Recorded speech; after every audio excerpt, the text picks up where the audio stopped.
आणि म्हणून हे पूर्णोक्त मंत्र आणि वेदोक्त मंत्र असं दोन असायचे, पण पूर्णोक्त मंत्र हे शूद्रांच्यासाठी असायचे. लक्षात आलं का पहा. आणि राजे लोकांसाठी वेदोक्त मंत्र असायचे. पण हे ब्राह्मण कर्मठ लोक काय करायचे, शूद्रांचं पूर्णोक्त मंत्र म्हणायचे. हे आमच्या शाहूराजांच्या लक्षात आलं आणि शाहूराजांनी सांगितलं की जो ब्रह्म जाणतो तोच माणूस खरा ब्रह्मभक्त आहे असं त्यावेळी त्यांनी सांगितलं. आणि मग तो शेतकऱ्याचा मुलगा जरी असला तरी चालेल किंवा त्या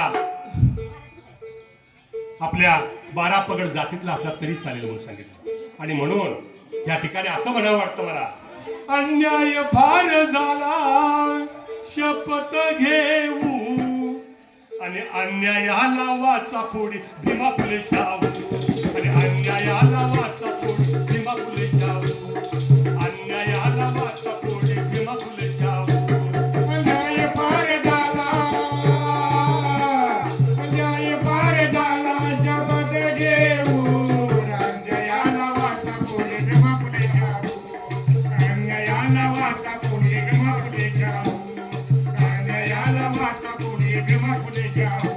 हे जात पात अस्पृश्यता नष्ट करूनी मुला मुलींची तेव्हा शाळा काढून. हे जात पात अस्पृश्यता नष्ट करूनी मुला मुलींची तेव्हा शाळा काढून. कवी रैला शिंदे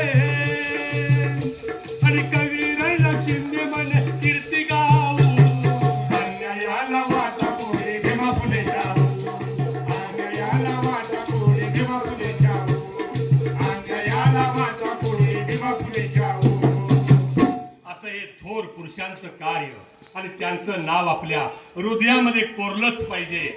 पण त्यांचं नाव आपण कसं घेतलं पाहिजे, बोलो रे बोलो, जय भीम बोलो, बोलो रे बोलो. जय भीम बोलो. माझ्या अभिमान आणि स्वाभिमानानं हृदय नाव कोरलं यार. नाव घेताना कशाला असं तुम्ही लाजताय रे. नाव घेताना कशाला तुम्ही असं लाजताय रे. नाव घेताना कशाला असं तुम्ही लाजताय रे. माझ्या अभिमानाला, अभिमानाला स्वाभिमानाने हृदय नाव कोरलंय रे, कोरलंय रे, गाणं कोरलंय रे. नाव घेताना कशाला तुम्ही लाजताय रे. नाव घेताना कशाला तुम्ही लाजताय रे. नाव घेताना कशाला तुम्ही लाजताय रे. कुठं गाजून चाले ऐकित पोरीला पटवतो पहिल्याच भेटीत. पोरीला पटवतो पहिल्याच भेटीत. पोरीला पटवतो पहिल्याच भेटीत. नवी पिढी अशी घेतल्या रेटीत तुझे भविष्य पंधरा पेटीत. तुझे भविष्य बंद पिटीत. तुझे भविष्य बंद पिटीत. पाहून नटाने तसा